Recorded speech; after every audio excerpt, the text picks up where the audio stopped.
સુરતના ભેસ્તાન પોલીસ સ્ટેશનની હદમાં એટીએમ તોડવાનો પ્રયાસ કરનારા કાયદાના સંઘર્ષમાં આવેલા બાળકોને પોલીસે શોધી કાઢ્યા છે.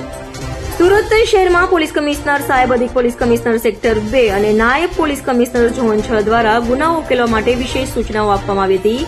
તાજેતરમાં ભેસ્તાન બ્રિજ પાસે મહાવીર ઇન્ડસ્ટ્રીયલ એરિયામાં ઇન્ડિયા એક એટીએમ મશીનમાંથી રોકડ ચોરી કરવાનો પ્રયાસ થયો હતો, જેમાં મશીનના ડિસ્પેન્સરને જાણી જોઈને ખોલી નાખીને નુકસાન પહોંચાડવામાં આવ્યું હતું. આ અંગે ભેસ્તાન પોલીસ સ્ટેશનમાં ગુનો દાખલ કરવામાં આવ્યો હતો.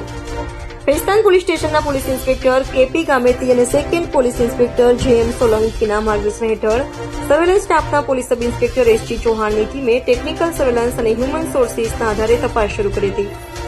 તપાસ દરમિયાન પોલીસ ટીમને બાતમી મળી હતી કે ઉન સમાનીલ 4 રસ્તા પાસે કેટલાક બાળકો શંકાસ્પદ રીતે ફરી રહ્યા છે. પોલીસે તાત્કાલિક કાર્યવાહી કરીને ઘટનામાં સંડોવાયેલા કાયદાના સંઘર્ષમાં આવેલા 3 બાળકોને શોધી કાઢ્યા. પોલીસે બાળકોની પૂછપરછ કરતા તેમણે સાથે મળીને એટીએમ તોડવાનો પ્રયાસ કર્યો હોવાની કબૂલાત કરી હતી. પોલીસે કાયદાના સંઘર્ષમાં આવેલા બાળકોને કસ્ટડીમાં લઈને આગળની કાર્યવાહી હાથ ધરી છે.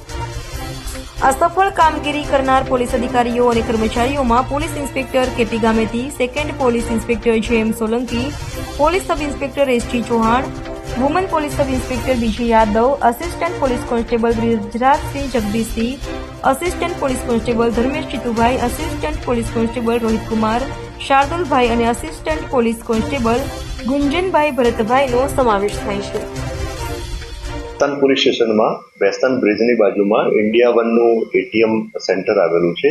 આ એટીએમ સેન્ટરમાં 31 માર્ચના સાંજના સમયે 3 અજાણ્યા ઇસમો એટીએમ સેન્ટરમાં આવે છે અને ત્યાં આવી અને એટીએમ મશીન સાથે છેડછાડ કરે છે, તેને નુકસાન કરે છે અને ચોરી કરવાની કોશિશ કરે છે.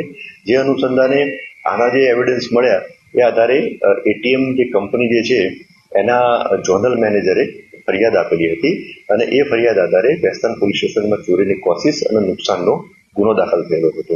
આ ગુનાની તપાસ ચાલુ હતી.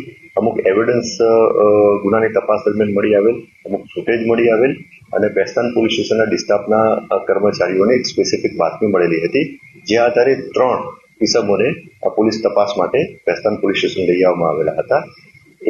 આ 3 ઇસમોની પ્રાથમિક પૂછપરછમાં અને એમના ઉંમરના પુરાવા બાબતે તપાસ કરતા આ 3 જણ જે છે એ માઇનોર જણાઈ આવેલા છે, એટલે કે કાયદાના સંઘર્ષમાં આવેલ કિશોર જણાઈ આવેલા છે અને એમની પ્રાથમિક પૂછપરછમાં એમને ચોરી કરેલાની કબૂલાત કરેલ છે અને આ ચોરી એમણે 7,000 ની ચોરી કરેલાની કબૂલાત કરેલ છે.